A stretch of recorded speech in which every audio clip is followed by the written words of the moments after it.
काय सांगणार? आम्हाला 7,000चा सोयाबीनचा भाव पाहिजे आणि शेतकऱ्यांना खर्च भरपूर आहे. त्या हिशोबानं 2014 मध्ये जे भाव होते 4,000, आज बी तेच भाव आहे आणि भाव कमीत कमी 7,000 पाहिजे. मी पिंपळासराई सैलानी हे गावून. राहुल बोंद्रेच्या बाबतीमध्ये काय सांगणार? राहुल भाऊ मागे बोला, हम तुम्हारे साथ है. राहुल भाऊच्या पाठीमागाने काही केव्हा बी होईल.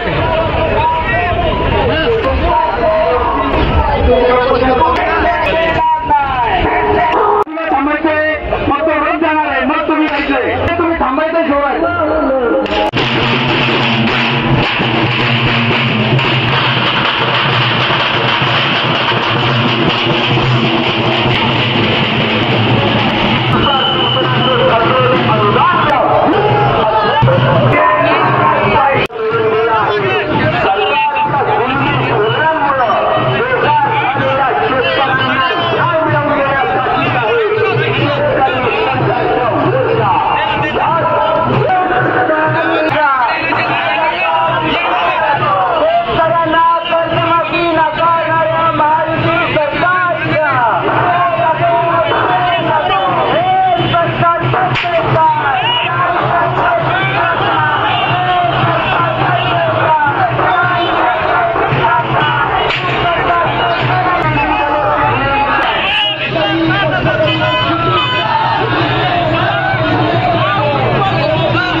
पाठीचा संघर्ष मोर्चामध्ये शेतकऱ्यांच्या वतीनं केल्या गेलेल्या मागण्या आणि आपण हा संघर्ष किती वेळ करायचा याला असलेली एक सीमा आणि निश्चितच लवकरच या संघर्षाचं रूपांतर आज आम्ही मागण्या करत आहोत, परंतु मी तुम्हाला खात्रीनं या ठिकाणी सांगतो की 2 महिन्यानंतर येणारं सरकार हे आपलं, तुमचं, आमचं, महाविकास आघाडीचं असेल आणि आज ज्या मागण्या आम्ही करत आहोत या मागण्या पूर्ण करण्याकरता म्हणून आपल्याला आपला हक्काचा माणूस या ठिकाणी निवडून द्यावा लागेल आणि निश्चितच त्या मागण्या आपल्या पूर्ण होण्यासाठी मदत होईल. मागच्या 3 महिन्यापूर्वी लोकसभेची निवडणूक झाली. या ठिकाणी शेतकऱ्यांच्यासाठीच म्हणून काही लोकांनी लढण्याचा आव्हानला आणि दुर्दैवानं आपले काही लोक त्याला बळी पडले. या मंडपामध्ये असतील कदाचित. असो, जे झालं ते झालं.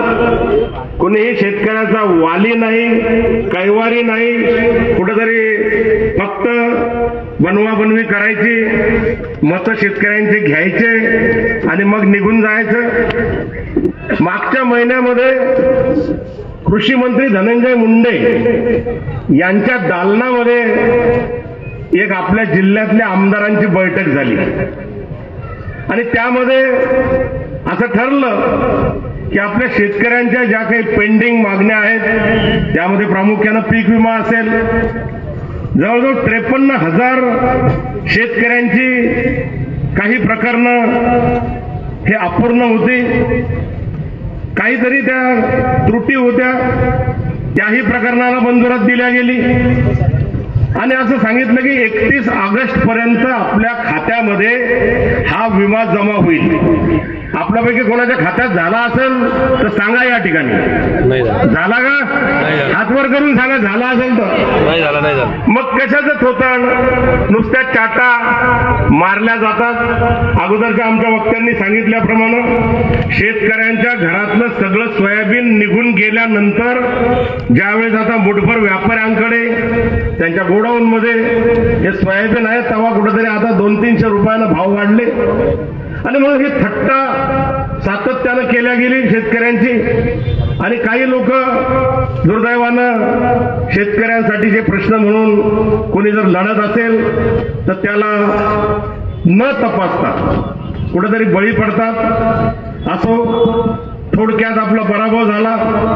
29,000 म्हणजे काही नाही. आज तुमच्यापैकी जर सगळ्यांनी मतदानाचा हक्क प्रामाणिकपणे महाविकास आघाडीच्या बाजूने बजावला असता तर मला वाटतं मी या ठिकाणी खासदार म्हणून बोललो असतो का नसतो.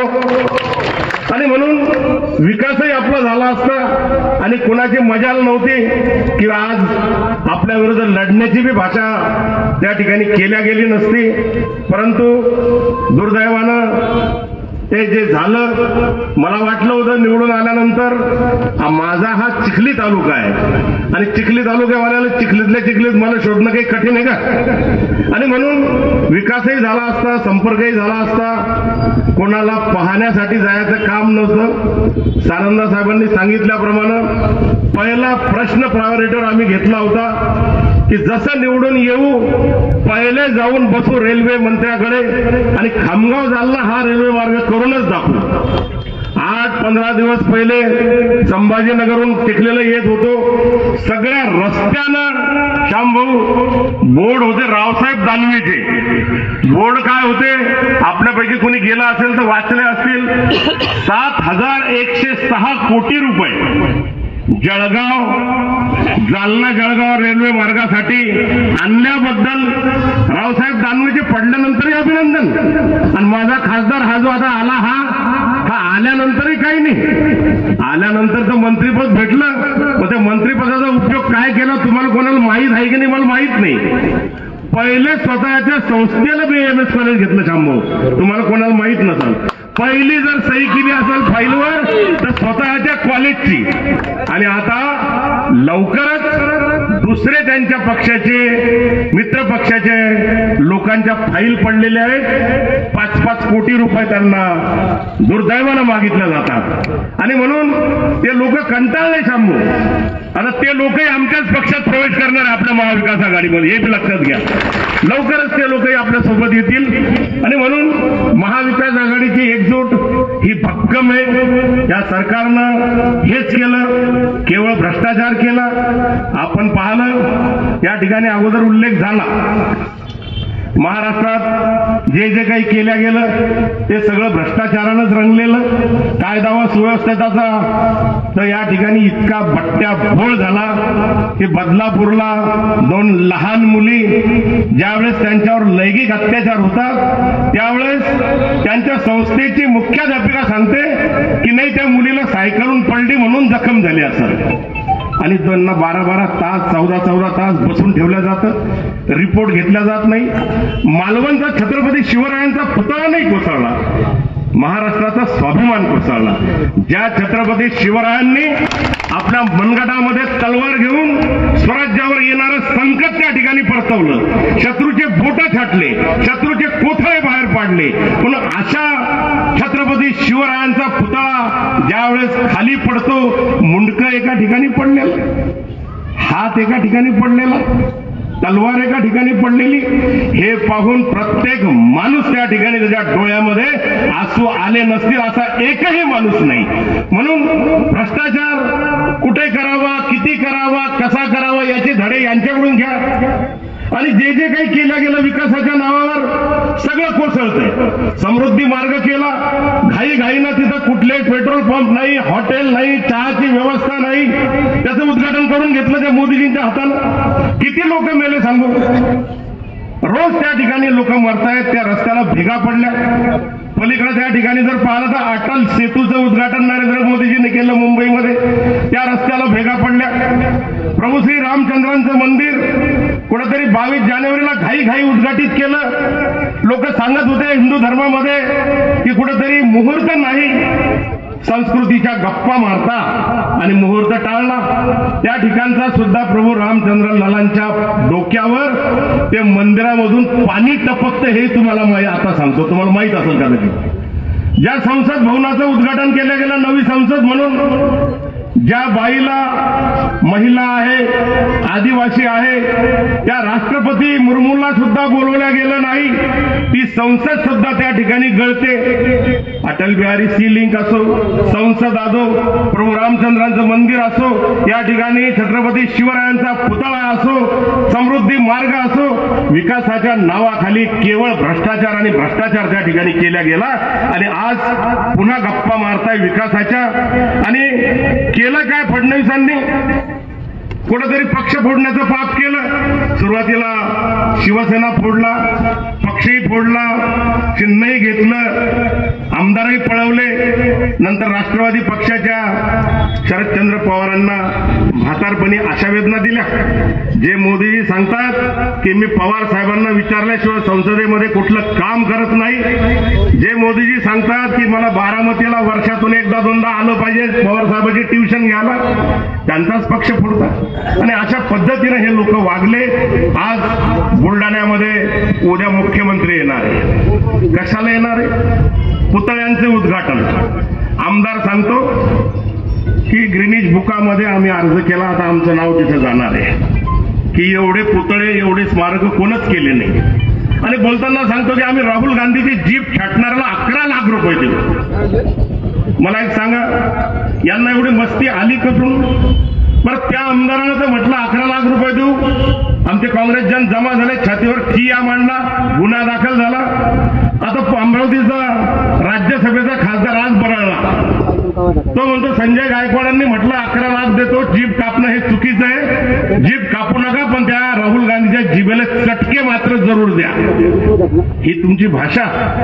एक आमदार या पद्धतीनं बोलतो, दुसरा खासदार त्या पद्धतीनं बोलतो. शांतता मार्गाने ज्या राहुल गांधीच्या वडिलांनी, राजीव गांधी यांनी 21 मे 91ला ज्यांचं बलिदान झालं, शहीद झाले, ज्यांची आजी 31 ऑक्टोबर 1984 राजी या ठिकाणी या देशाची एकात्मता अब्दीत राखण्यासाठी सुवर्ण मंदिरातल्या अतिरेक्यांनी गोळीबार केला आणि कुठंतरी त्या मातेला, त्या आजीला, त्या वडिलांना वंदन करण्याऐवजी राहुल गांधीच्या जीभ छाटण्याच्या भाषा करता. आणि म्हणून या मस्तवाल आमदाराला रोखण्याचं काम येणाऱ्या काळामध्ये बुलढाणामध्ये आपल्याला करावं लागेल. चिखलीमध्ये तर ते पाप आमचं जे राहुल भाऊ थोडसं आपलं जवळं नव्हतं.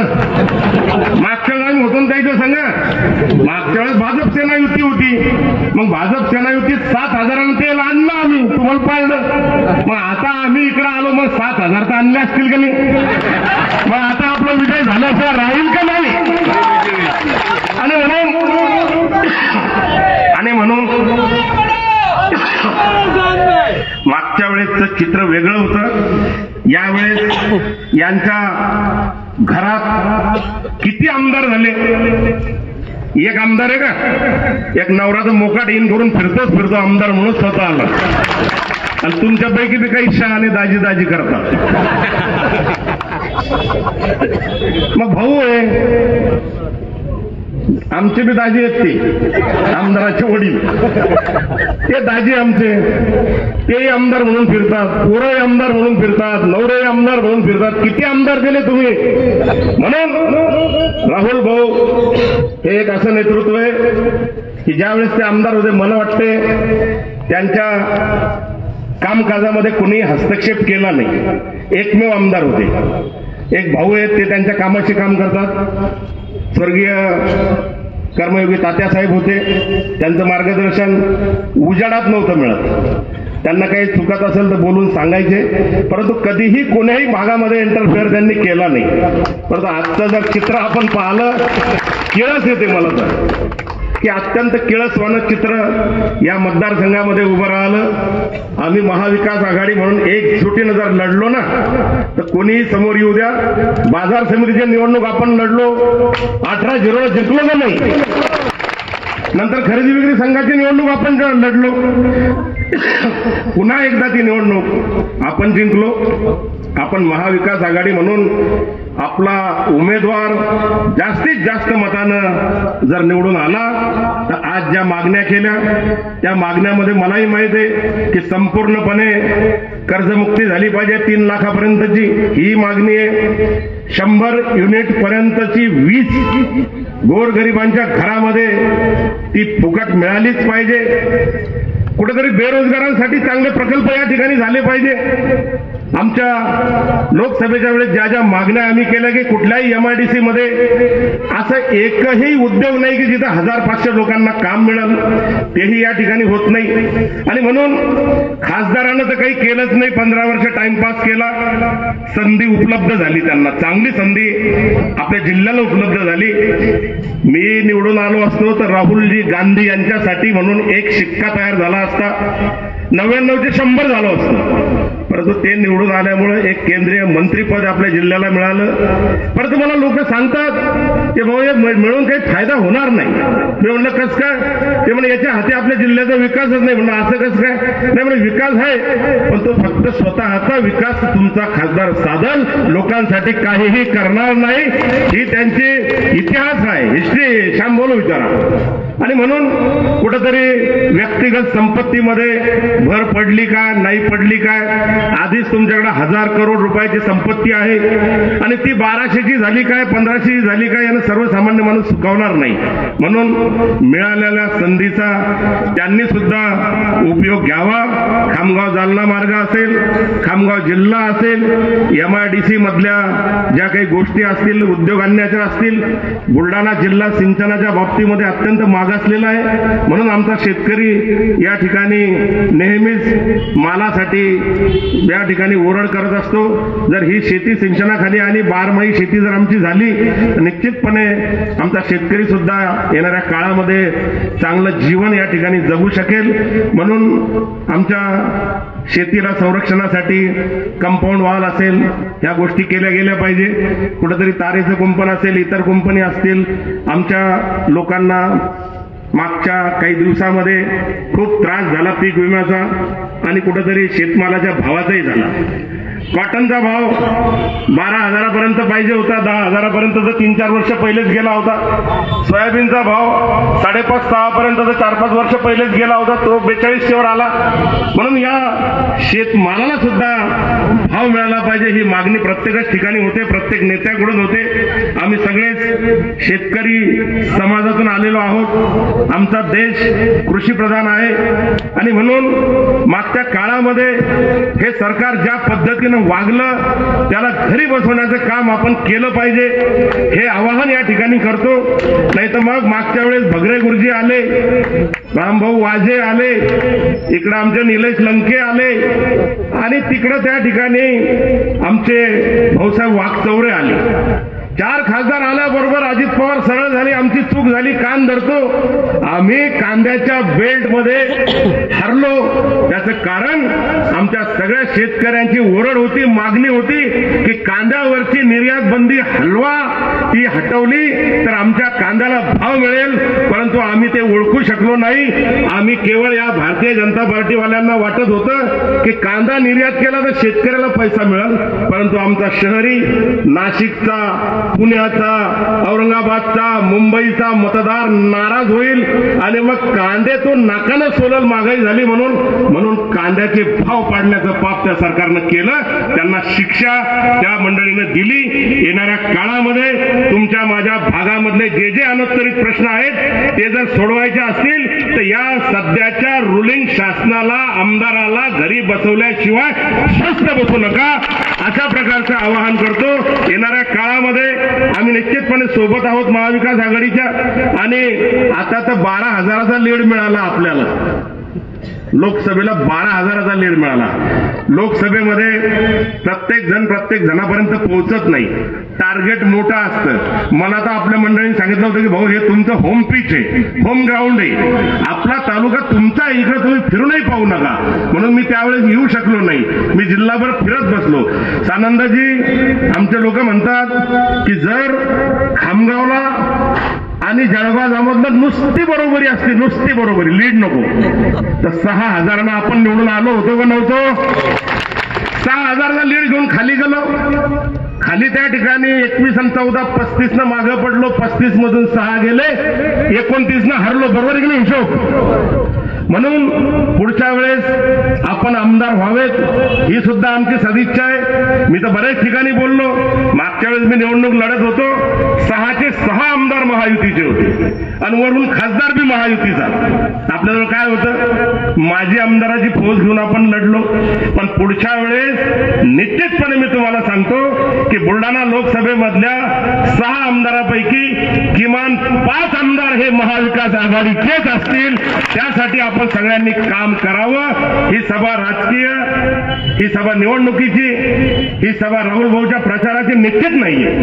परंतु ज्या प्रश्नासाठी तुम्ही आम्ही या ठिकाणी एकत्रित आलो ते प्रश्न जर सोडवायचे असतील तर जे सर्व महाराष्ट्राचे सांगतात की सरकार महाविकास आघाडीचं येणार आहे, त्या महाविकास आघाडीच्या सरकारमध्ये आपला हक्काचा प्रतिनिधी जर आपण त्या ठिकाणी पाठवला तर निश्चितपणे आपले प्रश्न सुटतील. असंच या ठिकाणी आपल्या सर्वांना नमूद करतो. पुन्हा एक वार येणाऱ्या काळामध्ये ताकदीनिशी महाविकास आघाडीच्या पाठीशी आपण राहावं असं आवाहन करतो. थांबतो. जय हिंद, जय महाराष्ट्र. आज किशोरबाईंची मला कविता आठवते की शेतकऱ्यांच्या परिस्थितीवर लिहिलेली किशोरबाईंची ही कविता म्हणते की जाते राबता राबता अख्खी जिंदगी मातीत, जणू जन्म घेणे गुन्हा शेतकऱ्याच्या जातीत. भावांनो, आमचा शेतकरी, आमचा बळीराजा, आमचा जगाचा पोशिंदा, हा जगाचा पोशिंदा पीक पिकवतो आणि अख्खं जग त्याच्यामुळे जगतं. पण आज आमच्या देशातलं या शेतकऱ्याचं जे आयुष्य आहे ते अत्यंत हालाकीचं झालं. कर्जात आमचा शेतकरी अडकलाय आणि जगाला जगवणारा पोशिंदा आपलं जीवन जगायचं की नाही जगायचं या विचारात अडकलाय. रोज या महाराष्ट्रामध्ये 6 आत्महत्या होत आहेत. शेतकऱ्याच्या 6 आत्महत्या रोज होत आहेत आणि या सरासरीनं सातत्याने महाराष्ट्र आत्महत्याग्रस्त महाराष्ट्र म्हणून ओळखला जायला लागला. या देशातली परिस्थिती पण तशीच आहे आणि शेतकऱ्याचं जीवन अत्यंत हालाकीचं होत चाललंय. मला आठवतं की 2014 साली पंतप्रधान होण्याच्या आधी नरेंद्र मोदी यवतमाळला आले होते. सर्वाधिक आत्महत्या ज्या जिल्ह्यामध्ये झाल्यात त्या जिल्ह्यामध्ये ते आले आणि देशभरातले सगळे इलेक्ट्रॉनिक मीडियाचे कॅमेरे तिथं होते. देशभरातले सगळ्या वर्तमानपत्रांचे रिपोर्टर तिथं होते आणि तिथे नरेंद्र मोदींनी शेतकरी मेळाव्यामध्ये एका शेतकऱ्याला प्रश्न विचारला की सोयाबीन के भाव क्या है, सोयाबीन के दाम क्या है. तर तो शेतकरी म्हणाला 5,000 रुपये. पंतप्रधान नरेंद्र मोदी म्हणतात लगेच 5,000 रुपये दाम है, इतना कम है, तो किसान आत्महत्या नहीं करेगा तो क्या करेगा. बाबांनो 5,000 रुपये ज्यावेळेस भाव होते त्यावेळेस शेतकरी आत्महत्या करल एवढे कमी भाव असले तर, असं नरेंद्र मोदी म्हणत होते पंतप्रधान होण्याच्या आधी. आणि आज सोयाबीनचे भाव जे ते हमी भावापेक्षा देखील कमी गेलेत. 3900, 3800 असे भाव आलेत. हमी भाव 4600 पासून 4900 पर्यंत असताना त्या हमी भावापेक्षा देखील कमी भावामध्ये आम्हाला सोयाबीन विकावं लागायला लागले. नरेंद्र मोदी त्या सभेमध्ये बोलले होते.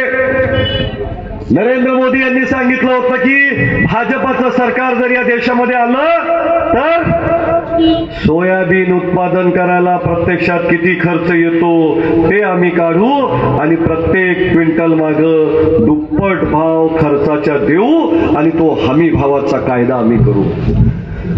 बाबांनो पंतप्रधान होण्याच्या आधी नरेंद्र मोदींनी जे सांगितलं हे आश्वासन दिलं, दुप्पट उत्पादन करू म्हणून आश्वासन दिलं. पण असे एक नाही अनेक आश्वासनं पंतप्रधान नरेंद्र मोदींनी दिले आणि पंतप्रधान झाल्यानंतर ते मात्र विसरून गेले, सोयीस्कररित्या विसरून गेले. मला सातत्याने वाटतं देशाच्या सर्वोच्च पदावर बसलेला आमचा पंतप्रधान ज्याच्याकडं सगळे लोक अत्यंत अपेक्षेने बघतात, या देशामध्ये जिथे प्राण जाए पर वचन न जाए ही आमची परंपरा आहे. या देशाचा पंतप्रधान होण्याच्या आधी जे बोलतो ते मात्र नंतर विसरून जातो. मला अनेक वेळेस शंका येते की आमचा पंतप्रधान गजनी तर नाहीये ना, विसरून जातो बोललो ते. सोयाबीनच्या संदर्भात जे जे त्यांनी बोललं ते सगळं विसरून गेला आमचा पंतप्रधान. आणि आमचा पंतप्रधान आता विसरून गेला सोयाबीनला हमी भाव द्यायचं. आणि हमी भावापेक्षा देखील कमी भाव होत चालले, कारण या सरकारचं धोरण म्हणजे शेतकऱ्याचं मरण आहे. भावांनो, नोव्हेंबर 21-22 सालामध्ये 140 लाख टन तेल आयात झालं. नोव्हेंबर 22 ते ऑक्टोबर 23 मध्ये 164 लाख टन खाद्यतेलाची आयात झाली. का झाली? कारण आमच्या सरकारने कच्च्या तेलावरचा आयात शुल्क जो आहे तो 30.25% वरून सरळ कमी केला. आणि किती कमी केला? फक्त 5.5% केला.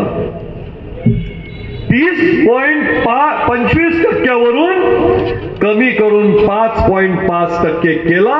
आणि त्यामुळे परदेशातून तेल आमच्या देशात आयात व्हायला लागलं आणि आमच्या देशातलं सोयाबीनचे भाव गडगडायला लागले.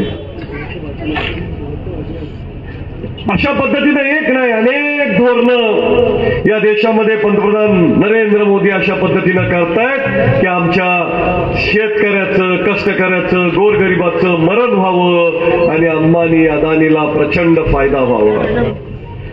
भावांनो, आणि त्यामुळे जे कोणी त्याच्या विरोधात बोलतात त्याचा आवाज दाबून टाकण्याचं काम केलं जातं. जो कोणी विरोधात बोलतो त्याला जेलमध्ये टाकायचं काम केलं जातं. सगळे इलेक्ट्रॉनिक मीडिया असेल, वर्तमानपत्र असेल, यांनी विकत घेतले, खिशात ठेवले. त्यामुळं त्यावर फक्त हिंदू मुस्लिम एवढं सोडलं तर आमच्या शेतकऱ्याचं मात्र काहीही त्यावर दाखवण्यात येत नाही. परवा बुलढाण्याचे आमदार राहुल गांधींची जीभ कापून टाकली पाहिजे अशा पद्धतीचं बोलले. ज्या आरक्षणाच्या संदर्भात ते बोलत होते, खरं तर राहुलजी हे आरक्षणाच्या विरोधात नाही, आरक्षणाच्या बाजूनं बोलत होते, पण जाणीवपूर्वक त्यांना खोटं ठरवण्याचं काम केलं जाते देशामध्ये. मला समजत नाही की राहुल गांधींची जीभ यांना कशासाठी पाहिजे. राहुलजींची जीभ संघाच्या लोकांना किंवा RSSचे असतील किंवा मनुवादी प्रवृत्तीचे जे आहेत त्यांना त्रासदायक होते. भावांनो, माझ्या शेतकरी भावांनो, हे जे मनुवादी आहेत या मनुवाद्यांना राहुल गांधींची जीभ आवडत नाहीये. या मनुवाद्यांना राहुलजींची जीभ आवडत नाही, कारण राहुलजींची जीभ जी आहे ती या देशाचं संविधान वाचलं पाहिजे, या देशाची लोकशाही वाचली पाहिजे. या देशामध्ये राहुलजींची जी जीभ आहे ही राहुलजींची जीभ या देशातल्या शेतकऱ्यांना हमी भाव मिळाला पाहिजे म्हणून बोलते. राहुलजींची जीभ जी आहे ती या देशातली जनगणना झाली पाहिजे आणि OBC SC STंना न्याय मिळाला पाहिजे यासाठी बोलत असते. राहुलजींची जीभ या देशातली अर्थव्यवस्था अदानी अंबानीच्या हाती नाही गेली पाहिजे, गोरगरीब शेतकऱ्यांच्या दृष्टिकोनातून इथली अर्थव्यवस्था राबवल्या गेली पाहिजे हे बोलते. आणि म्हणून राहुलजींची जीभ यांना आवडत नाहीये. राहुलजींचा आवाज या देशातल्या कोट्यावधी लोकांचा, गोरगरिबांचा, शेतकऱ्यांचा आवाज आहे आणि म्हणून राहुल गांधींचा आवाज दाबण्याचा यांचा प्रयत्न आहे. विरोधातला आवाज ते विरोधी पक्षनेते संसदेतले आणि त्यामुळं विरोधी पक्षनेते म्हणून संसदेमध्ये शेतकऱ्याची, गोरगरिबाची, कष्टकऱ्याची, SC ST महिलांचं जी भूमिका ते मांडतायत ते त्यांना जिव्हारी लागते, टोचते आणि म्हणून राहुल गांधींची जीभ त्यांना नकोय. राहुल गांधींची जीभ कापली, राहुल गांधींचा आवाज दाबला गेला म्हणजे या देशातल्या गोरगरीब शेतकरी कष्टकऱ्यांचा आवाज दाबला जाईल असं त्यांना वाटतं. पण इतिहास साक्ष आहे जगाचा, जेव्हा जेव्हा एखादा आवाज दाबण्याचा प्रयत्न करतात तेव्हा कोट्यावधी आवाज त्या आवाजामध्ये मिळतात आणि तो आवाज कधी दाबला जात नाही हे समजतंय. भावांनो, केंद्रातलं जे सरकार आहे हे सरकार शेतकरी विरोधी सरकार आहे आणि यांच्याच विचाराचं सरकार राज्यामध्ये देखील आलेलं आहे. हे सरकार गद्दारी करून आलेलं सरकार आहे. 50-50 खोक्यांनी आमदार विकत घेऊन हे सरकार आलेलं आहे सत्तेमध्ये. हे सरकार लाचारीनं तयार झालेलं सरकार आहे आणि त्यामुळं हे राज्यातलं जे सरकार आहे हे देखील ट्रिपल इंजिन सरकार हे शेतकरी विरोधी भूमिका सातत्याने घेते. नरभाऊने आता सांगितलं की पीक विम्यासाठी बैठक झाली मुंबईला आणि पीक विम्याची बैठक झाली 31 ऑगस्ट तारीख दिल्या गेली पण अजूनही पीक विमा मिळाला नाही. 1 वर्ष झाला आमचा शेतकरी पीक विम्याची वाट बघतोय, हक्काचा पीक विमा. पण भावांना तुम्हाला माहित आहे 80% शेतकऱ्यांना अपात्र ठरवण्यात आलंय पीक विम्यातून. माझ्याकडे आकडेवारी आहे 23-24 ला 49,919 शेतकऱ्यांनी अर्ज केले होते चिखली तालुक्यामध्ये. फक्त 15,000 शेतकऱ्यांना पात्र ठरवण्यात आलं आणि बुलढाणा तालुक्यात तर 33,878 शेतकऱ्यांनी पीक विम्यासाठी अर्ज केले होते. फक्त 2600 शेतकऱ्यांना पात्र ठरवण्यात आलं, बाकीच्या शेतकऱ्यांना अपात्र ठरवण्यात आलं. अरे शेतकऱ्याचं नुकसान झालं. महाराष्ट्रभरातून सगळ्या पक्षाचे लोक शेतकऱ्यांची परिस्थिती बघायला आले होते.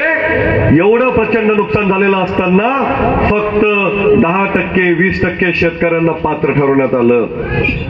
भावांनो, आमच्या मतदारसंघामध्ये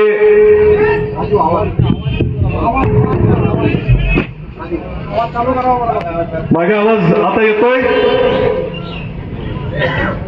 आमच्या मतदारसंघामध्ये थेट उपमुख्यमंत्री कार्यालयामध्ये त्यांचा संपर्क आहे. थेट लिंक कुठे? उपमुख्यमंत्री कार्यालयामध्ये लिंक आहे. आणि आजचे उपमुख्यमंत्री देवेंद्र फडणवीस साहेब हे फक्त उपमुख्यमंत्री नाहीत, सुपर मुख्यमंत्री आहेत. म्हणजे तिथं एखादा विषय पोहोचला आणि त्यांनी मनावर घेतलं तर ते महाराष्ट्रात काहीही करू शकतात. पण भावांनो, आज काय परिस्थिती आमच्या मतदारसंघामध्ये? आमच्या मतदारसंघामध्ये पीक विमा मिळालेला नाही. आमच्या मतदारसंघामध्ये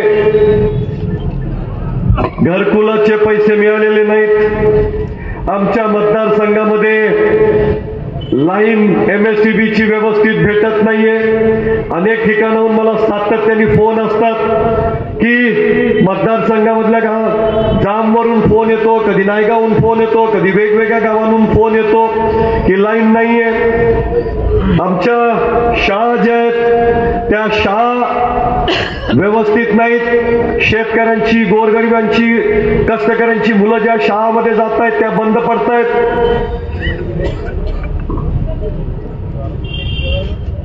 दवाखान्यांमध्ये औषधी नाही. हे सगळं असताना अजून आमच्या मतदारसंघातल्या शाळांमध्ये जाणाऱ्या विद्यार्थ्यांना अजूनही गणवेश मिळालेले नाहीत. मग आमच्या मतदारसंघामध्ये उपमुख्यमंत्री कार्यालय आमच्या दिमतीला असून, महाराष्ट्राचे सुपर मुख्यमंत्री आमच्या दिमतीला असून, त्यांचा हा मतदारसंघ असून आमच्या मतदारसंघामध्ये हे राजा आवाज का कमी करतोय तू? माझा आवाज दाबण्याचा प्रयत्न करू नको बाबा.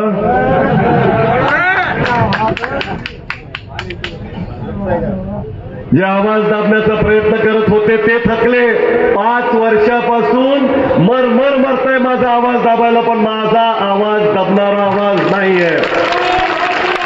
कारण माझ्यासोबत तुम्ही आहात, माझ्यासोबत महाविकास आघाडी आहे, माझ्यासोबत तुमचे सगळ्यांचे आशीर्वाद आहे. त्यामुळे तुमचे आशीर्वाद ज्याच्या मागे तो आवाज कधीही दाबणारा आवाज नाही, दाबला जाणारा आवाज नाही.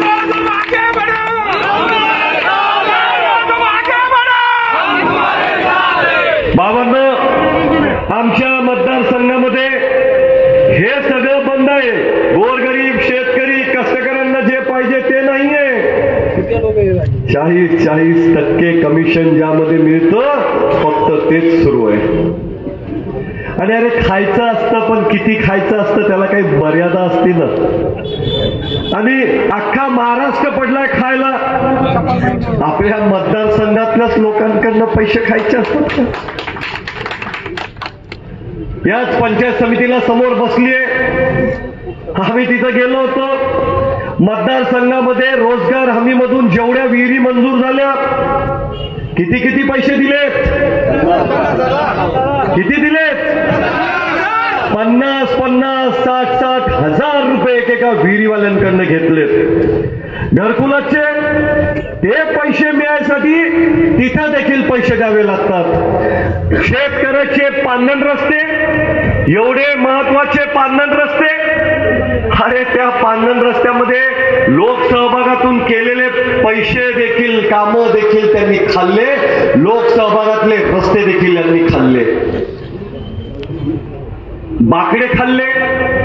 ते आता नवीन प्रवासी निवारे केले. 1,00,000-2 लाखात बनणारा प्रवासी निवारा 15-15 लाख, 10-10 लाख रुपये. स्वामी विवेकानंदाचं स्मारक 4 लाखाचं 40 लाख, हे देखील खाल्लं. आमच्या इथे शाळा, दवाखाने, इथं औषधी नाही. पण भावांनो, आमच्याकडे वरली मटक्याची दुकानं मात्र सर्रास सुरू आहेत. देवेंद्र फडणवीस साहेब महाराष्ट्राचे गृहमंत्री आहेत आणि महाराष्ट्राच्या गृहमंत्र्यांच्या या मतदारसंघामध्ये वर्ली मटके सर्रास सुरू, अवैध दारू विक्री सुरू, गुटखा विक्री सुरू, ड्रग्ज विक्री सुरू. आणि ड्रग्जचं काम कोण करतंय? वाईट वाटतं मला सांगताना. चर्चा अशी आहे की यांच्याच कुटुंबातले कोणी त्या ड्रग्सच्या व्यवसायामध्ये भागीदार आहे म्हणून. आमच्या शेतकऱ्याची, गोरगरिबाची, कष्टकऱ्याची मुलं मुली ज्या शाळांमध्ये शिकतात त्या शाळांच्या बाहेर तिथे दारू विकल्या जाती, तिथे वर्ली मटके सुरू, तिथे ड्रग्ज सुरू विकल्या. अशा पद्धतीनं गोरगरीब शेतकरी कष्टकऱ्यांना जे पाहिजे ते इथं नाही होत, पण ज्यातून पैसे मिळतात ते सगळं इथं सुरू. काळी पिवळीवाले जे आहेत ते काळी पिवळीवाल्यांपासून, ऑटोवाल्यांपासून, ॲपेवाल्यांपासून आमच्या शेतकऱ्याची मुलं कर्ज काढून त्या ॲपे विकत घेतात, काळ्या पिवळ्या विकत घेतात, चालवतात. चिखली मतदारसंघामध्ये त्यांच्याकडून सर्रास हप्ते वसूल केले जातात. कुठं जातात हे हप्ते? कोण घेतं हे सगळं? एखाद्या सत्तेत असलेल्या गृहमंत्र्याच्या वजन ज्याच्या मागं आहे त्यांनी जर पोलिसांकडनं डोळे वटारून जरी बघितलं ना आणि सांगितलं की हे आमच्या मतदारसंघात चालणार नाही, तर 1 तास पण लागणार नाही भावांनो हे सगळं बंद व्हायला. पण हे चालू आहे, त्यांच्याकडनं हप्ते वसूल होत आहेत. याचाच अर्थ हे हप्ते लांबपर्यंत, वरपर्यंत जात आहेत. भावांनो, आज शेतकऱ्यांचा प्रचंड मोर्चा घेऊन आपण इथं आलोय आणि या शेतकऱ्यांचा जो मोर्चा आहे त्याच्यामध्ये लोकांनी येऊ नये म्हणून आज पंप वाटप ठेवले होते तिकडे कुठतरी. चिखलीमध्ये आजच पंप वाटप ठेवलंय. त्यांना माहित होता हा मोर्चा 1 महिना झाला जाहीर होऊन, पण जाणीवपूर्वक आजच पंप वाटप ठेवले आणि बाकीच्यांना निरोप पाठवले की तुम्हाला जर पंप भविष्यात पाहिजे असतील तर मोर्चात जाऊ नका म्हणून. एकीकडे सर्रास पंप वाटप सुरू, कुठं भांडे वाटप सुरू, त्यालाही स्टिकर लावून सुरू. ज्या ज्या शासकीय योजना आहेत त्या या मतदारसंघामध्ये कसं त्याचं वाटप करून ऐन निवडणुकीच्या वेळेला मतं कशी खरेदी केली जातील हे सगळं तिकडं पाहणं सुरू आहे. आणि भावांनो, इकडं मात्र काहीही द्यायला नसताना देखील एवढ्या मोठ्या संख्येने इथं सगळे तुम्ही येत आहे. मोठ्या संख्येने प्रवेश होत आहेत. काँग्रेसमध्ये येऊ नये म्हणून खोटे गुन्हे दाखल केल्या जात आहेत, तडीपार केल्या जाते. उदयनगरच्या सरपंचांना तडीपार केलं गेलं, 5 जिल्ह्यातून तडीपार करण्याची त्यांना नोटीस आली. अशा पद्धतीनं भय आणि भ्रष्टाचाराचं राजकारण सुरू असताना आज मी आपल्या मतदारसंघातल्या, जिल्ह्यातल्या सगळ्या शेतकऱ्यांना सांगू इच्छितो की भावांनो, माझ्या माय मावल्यांनो, हे जे सरकार आहे केंद्रातलं आणि राज्यातलं हे शेतकरी विरोधी सरकार आहे. या सरकारला रक्तानी, शेतकऱ्यांच्या रक्तानी लिहिलेलं निवेदन आम्ही देत आहोत. उद्या महाराष्ट्राचे मुख्यमंत्री येत आहेत, आम्ही उद्या तिथं असणार आहे. आपणही मोठ्या संख्येने तिथं पोहोचा, कारण या शेतकऱ्यांचं जे रक्तानी लिहिलेलं निवेदन आहे ते आपल्याला उद्या मुख्यमंत्र्यांना तिथं द्यायचंय आणि त्यासाठी मोठ्या संख्येने तुम्ही या ही विनंती मी तुम्हाला करतोय. भावांनो, शेतकरी आपण सगळे आहोत आणि म्हणून शेतकऱ्यांच्या नेत्याला मतं देण्याच्या नादात शेतकरी विरोधी धोरण राबवणारे जे सरकार आहे त्यांचा एक खासदार आपल्यामुळे निवडून आलाय. मी समजतो तुमच्या भावना. शेतकऱ्यांसाठी काहीतरी करण्याची जिद्द तुमच्यामध्ये होती, ती उमंग तुमच्यामध्ये होती आणि त्या ध्यासातून, त्या वेडातून तुम्ही मतं दिलेत. पण ही मतं आज शेतकऱ्यांचं सरकार बनवणारा म्हणजे जे इंडिया आघाडी आहे त्याचा एक खासदार आपण गमावला. 2.5 लाख शेतकऱ्यांची मतं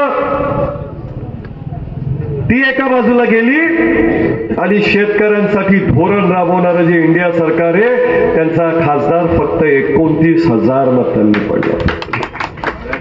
आणि येत्या काळामध्ये कुठंतरी शेतकऱ्यांची मतं जी आहेत, गोरगरिबांची कष्टकऱ्यांची मतं आहेत, आमचे आदिवासी बांधव असतील, दलित बांधव असतील, यांची जी मतं आहेत, ही सगळी मतं कुठंतरी एका ठिकाणी जमली पाहिजे आणि तेव्हाच कुठं शेतकऱ्यांच्या संदर्भात धोरण राबवणारं सरकार येईल. भावांनो, आज आपला मोर्चा होता शेतकरी संघर्ष मोर्चा आणि या संघर्ष मोर्चामध्ये प्रचंड उपस्थिती बघून हे जे सरकार आहे सत्ताधाऱ्यांना धडकी भरली आणि सत्ताधाऱ्यांनी आज तगडा बंदोबस्त ठेवला. दंगा काबू पथक पण बोलावलं.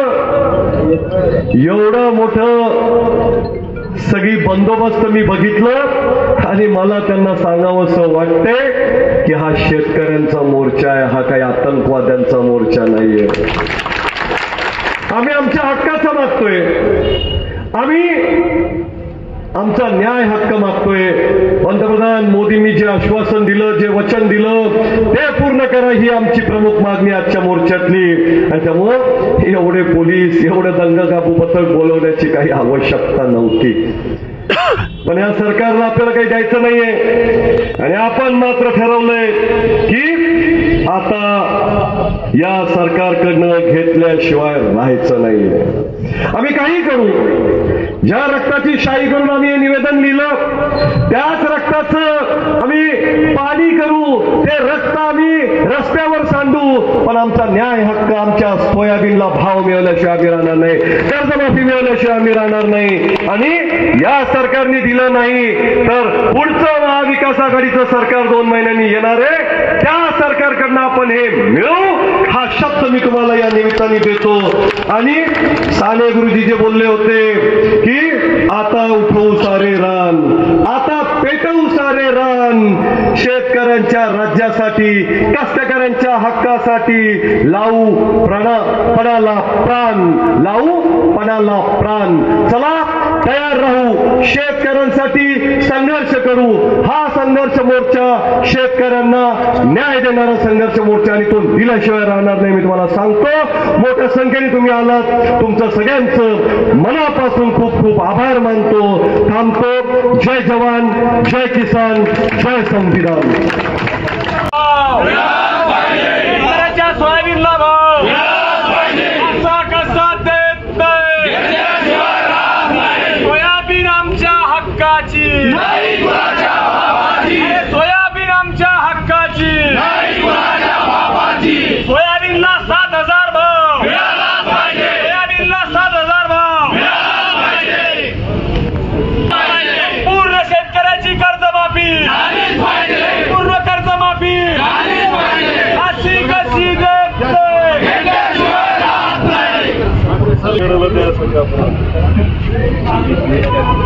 शेतकऱ्यांच्या संदर्भातलं जे निवेदन आहे ते आम्ही आपल्याला देत आहोत. आपल्या मार्फत महामहिम राज्यपालाला हे निवेदन आपण पोहोचवावं अशी आमची विनंती आहे.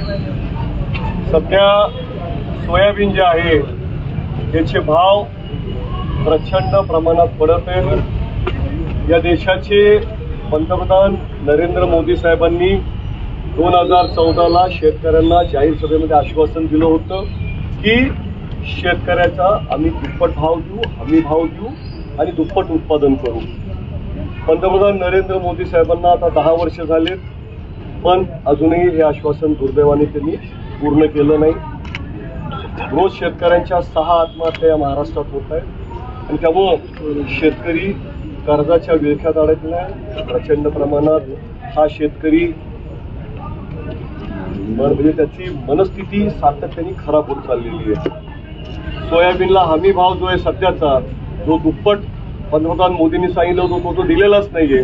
पण जो हमी भाव शासनाने जाहीर केलेला आहे त्या हमी भावापेक्षा देखील कमी भावानं सध्या सोयाबीन मार्केटमध्ये विकल्या जाते आणि अशा पद्धतीनं हमी भावापेक्षा देखील कमी भावात सोयाबीन चाललेली असल्यामुळं तातडीनं या सोयाबीनला पंतप्रधान मोदी साहेबांनी सांगितल्यानुसार 7,000 रुपयाचा जो भाव आहे तो द्यावा. 10 वर्ष झाले हमी भाव दिला नाही, म्हणून जे कर्ज शेतकऱ्यांवर झाले ती कर्जमाफी यांनी तातडीनं संपूर्ण कर्जमाफी शेतकऱ्यांना दिल्या पाहिजे.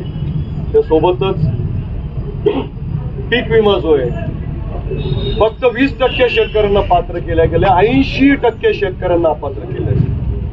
त्यामुळं या 80% शेतकऱ्यांना तातडीनं पात्र करून त्यांना पीक विम्याचे त्यांच्या हक्काचे पैसे मिळाले पाहिजे आणि एक वर्ष दीड वर्ष पीक विमा उशिरा देणाऱ्या कंपन्यांवर तातडीनं कारवाई झाली पाहिजे, त्यांना ब्लॅकलिस्ट केलं गेलं पाहिजे आणि या पीक विमा कंपन्यांना त्यांच्यावर फौजदारी गुन्हे दाखल करून त्यांना अटक केल्या गेली पाहिजे.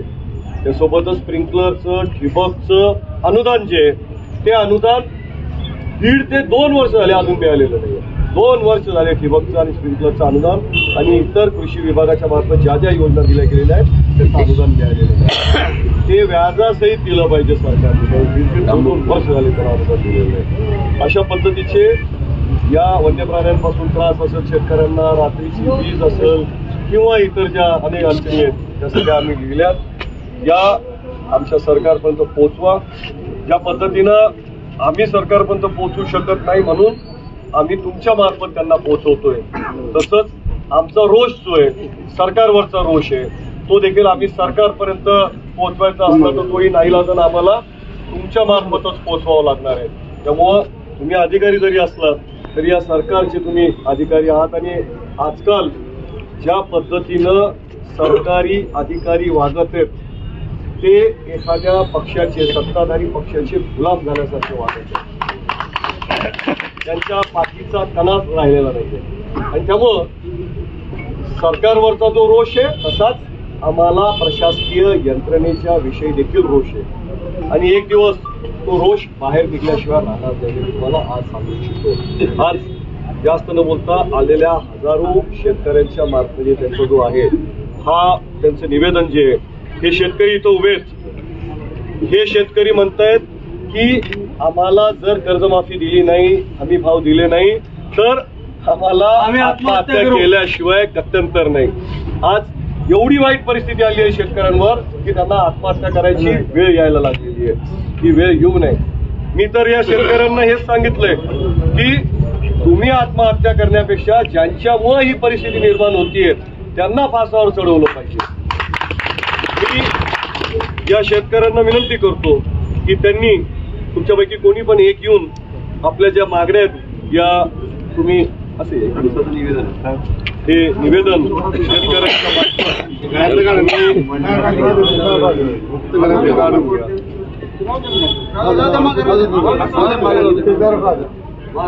माननीय तहसीलदार